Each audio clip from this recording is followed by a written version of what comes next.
So, po. At, hi.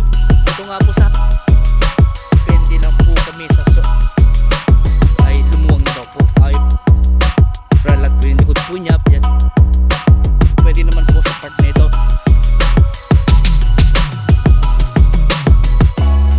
So, ayun po, magandang araw po sa inyong lahat mga ma'am, sir, mga boss, at welcome again po sa ating vlog.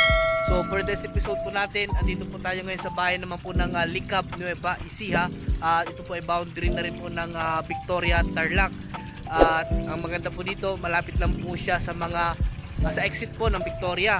So, itong property nito ay meron po siyang bahay o house and lot po ito.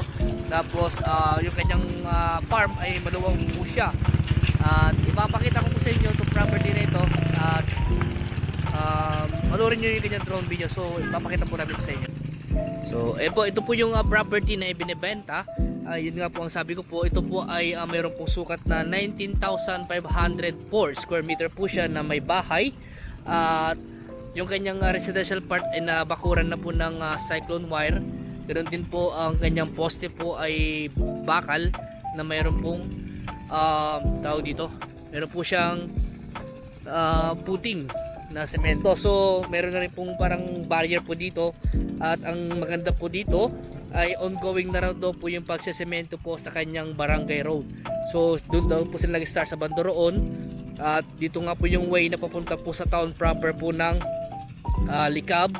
At mga ilang minuto lang po o mga ilang metro o kilometro lang ang layo po niya sa highway papunta po nga po ng Victoria.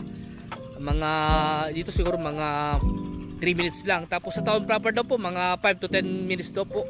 Tapos sa T-Flex Victoria nasa mga 15 minutes po siya. So pasukin po natin itong property nito. Simula po dito sa bakal po na yan hanggang doon daw po sa may tapat po ng nyog doon sa part ito. Yan, hanggang dito daw po yung kanyang entrada. Dito daw po sa lagpas daw ng nyog, diretso po yan. So ang estimate kong frontage po niya nasa mga 20 o 25 24 meters. Okay, so mga 25 more or less natin yung kanyang entrada. At ang maganda po dito, nakanawasan na rin po yung kanyang source of water. May power line na boss, meron na kuryente? Meron na? May kuryente na po. Di ba naikabit? Putulan? May kuryente siya pero naputulan lang. Okay, meron daw po kuryente pero naputulan nga lang po. At ang presyo po ng property na ito ay 3.5 million to po. Ay po source po namin. At ito nga po ay negotiable pa po siya. At may internet connection na rin po dito sa area. Magpapakabit na lang. So ito po yung kanyang bahay. Ito nga po sa harap po niya may mga puno ng aratilis. Ayan po, may puno ng aratilis. At ganoon din po, meron po siyang puno ng mga saging po sa part nito sa side. So ito po yung bahay po niya. Naka-steel, naka-ano na po siya. Ito, steel window yan. Steel window. Tapos, ito nga po yung loob ng bahay. Parang pinag-isa na yata yung kwarto tsaka kusina. Tsaka sala. So, renovate na lang po kung sakasakali. Ito po yung kanyang lababo. At yun po yung kanyang CR naman sa part na yan. So, pinagsama na po yung kwarto, sala, tsaka kusina na. Nagsama na. So, may ilaw na rin po dito. Naputulan nga lang po ng kuryente daw. Ayun po source po namin. Tapos ito yung pintuan po niya, kahoy. At ito po yung kanyang terrace naman. Naka tubular. Naka-tubular yung ano niya. Ayan po. At kakabit lang yung kanyang power line na lang kung sakasakali. At panoorin niyo po yung kanyang drone video po. At ito nga po yung kanyang likod ng property. Ayan. So yung obligasyon nga po ng seller, hindi po masagot ng aming source. Kaya ang maganda po dito ay kakausapin na lang po natin yung mismong seller po kung sakasakali po. At yun nga po, ulitin ko po sa inyo, nakadepende lang po kami sa detalyen na binibigay po sa amin ng source po namin sa property na ito. So itong bayan po ng Likab ay tabi po niya yung Victoria, tabi po niya yung Quezon Victoria Tarlac tsaka Quezon Nueva Ecija. So itong Likab Nueva Ecija po, ito na po yung boundary na po ng Nueva Ecija at tsaka Tarlac naman po sa part ng west.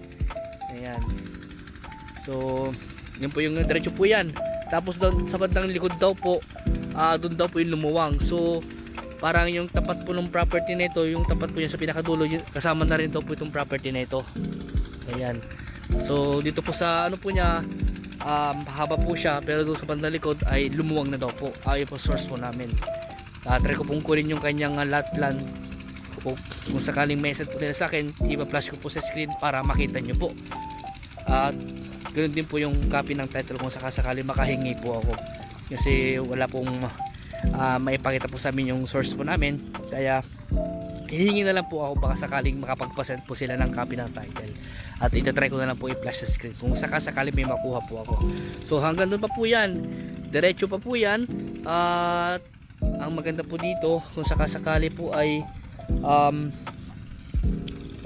panoorin nyo kayo yung drone video para makita nyo po yung kabuuan ng property sa bandang dulo. At ito nga po ay agricultural lot po yung likod po niya. Tinatawag na po nila ng palay. Sa ngayon po ay nagpre-prepare na po sila ng pagkatarin ng palay. Doon nga po sa kabila malakas yung tubo nila, yung deep well nila. Talagang malakas talaga po. So yun na po yung highway, yung part na yun, no? Yun. Kung makikita nyo po yung mga sasakyan po doon na dumadaan, yun na po yung highway. Siguro mga 1 kilometro lang po siguro ang layo po niya sa highway po yan. Ito yan po yung way na papunta po sa town proper ng Likab. At doon naman po yung way na papunta po sa Victoria pala. Victoria Tarlac. Ayan po. So yun po yung likod po ng property, ng residential po niya. At nakalagay na rin po yung mga outlet ng tubig. At nawasan na rin po. Yun nga lang ay yata nakatyata. So i-reconnect na lang po natin yung mga nakat na kuryente tsaka yung tubig. So ito nga po ay dito sa bayan po ng Likab ay halos din po dito talagang tinatanim po talaga dito ay mga palay po. Sa buong Nueva Ecija naman po, karamihan po talaga tinatanim po dito mga palay po talaga, kasi ang Nueva Ecija po ay rice granary of the Philippines. So pagkatapos naman po ng palay, andyan naman po yung mga sinusunod nila tinatanim. May mga mais, may mga gulay, ganoon din po, may mga sibuyas. Yan po yung mga tinatanim naman po nila after naman po ng palay. Pero karamihan pa rin po pag second cropping, mas marami pa rin po nagtatanim ng palay. May mga iba't ibang part lang po sa Nueva Ecija na nagtatanim po sila ng gulay at mga mais, ganoon din po yung sibuyas. Yan po. Pero karamihan po talaga tinatanim po dito ay palay. Mga iba-ibang variety po, may hybrid, may inbreed, ganoon po ang tinatanim po nila. So yun nga po, hindi ko na papupuntahan yung pinakadulo po niya. At mahaba po kasi yung length. Yun na, mahaba yung length. Ayan po yung property. So kung sakaling gusto nyo puntahan po yung pinakadulo, kung sakaling mag-ocular po kayo, mas maganda po siguro panoorin na lang yung drone video po para makita yung dulo nya. So hindi ko na po mapuntahan doon, pabalik na po ako sa mga kasama ko dahil mahaba po at medyo mainit. Kahit makulimlim, medyo mainit siya. At summer pa rin po kasi yata, papasok pa lang po yung tag-ulan. At yun nga po, hindi nyo po problemahin po yung source of water po dito dahil kahit wala pong ulan, malalakas naman po yung kanilang patubig. Kagaya nga po nito, nagpapatubig po sila, oh. Ayan. Pero ibang ibang area na po, ibang property na siya. So doon po sa part na yun, may mga naliligo pa po. Naliligo sila sa kanilang patubig. Ganyan po kainaman po dito. Kaya maganda rin po magpagawa ng swimming pool sa likod ng property. At magpapatayo tayo ng deep well kung sakasakali. Kaya hindi po problema ang tubig kahit wala pong ulan, dahil malakas nga po yung kanilang mga deep well dito. Kaya pong suportahan kung kahit gano'ng kaluwang yung property na sinasaka nila. Pwede lang po silang magpa-install ng mga deep well kahit mga ilang deep well pa po yan. Kaya, pero alam ko po may mga irrigation naman po dito sa part nito. Hindi ko lang po sure kung saan banda dito. Pero alam ko ang Likab Nueva Ecija may mga irrigation din po yan. Ganoon din po dyan sa mga kalapit bayan, may mga irrigation po yan. Ayan po. So sa mga naghanap po ng ganito na may maganda dito, may bahay na siya, titirhan mo na lang. Pero kung gusto mong i-renovate, maganda rin naman po. Sa likod po niya, farm, maganda po yun. At pwede naman po mag-alaga ng mga hayop dito, mga kambing, pwede naman po. Kailangan nga lang po talagang Itong part na to, pwede mong gawing kulungan na to ng mga hayop mo. Kung saan gusto mong gawing farm. Gusto mong maging vegetable farm man yan, o ano pwedeng gusto mong itanim. Kung tanim mo ng mga fruit bearing, pwede naman po sa part na ito. O tas gusto mag-alaga ng mga hayop, pwede rin naman po. Bakuran lang natin para hindi po siya makapirwisyo po sa ibang mga property na may mga tanim ng mga palay. So kitang kita po, flat na flat po yung property. Ayan. At ang maganda dito po ay malapit lang po siya sa town proper, sabi ng source po namin. Tsaka sa Victoria T-Plex malapit lang po. Sabi ko nasa mga 15 minutes po siguro driving, o baka wala pa, kasi lahat naman ang dadaanan natin ay sementado na, except lang po dito sa papunta dito after do sa highway papasok po dito. Medyo rough road po siya, pero ongoing naman na po yung pagsesemento po nila. Kaya ang sabi po ng source po namin, nagsimula daw po sila sa Bandaroon, doon sila nagsimula ng start mag semento. Ayan.